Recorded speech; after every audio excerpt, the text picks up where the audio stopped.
Working in the Renaissance.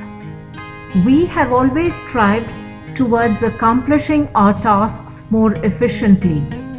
This has driven humans towards all inventions, starting from the wedge in the Stone Age to aircrafts in the 21st century. These inventions use energy to assist us in our tasks.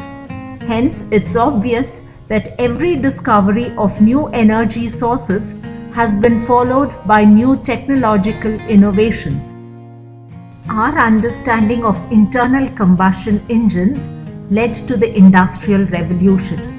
It showed us the path for further reducing manual labor. But humans had been building grand monuments and transporting heavy raw materials way before the Industrial Revolution. How were these tasks achieved? The answer lies with simple machines. A simple machine is an elementary device that has a specific movement.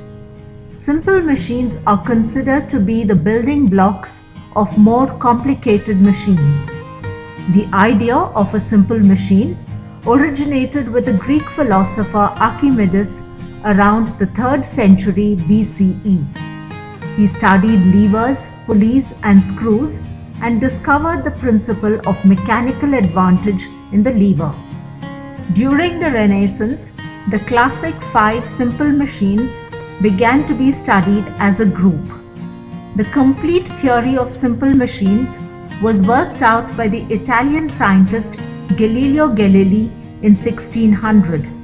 He was the first to understand that simple machines do not create energy, only transform it. The term simple machines refers to the 6 classical machines.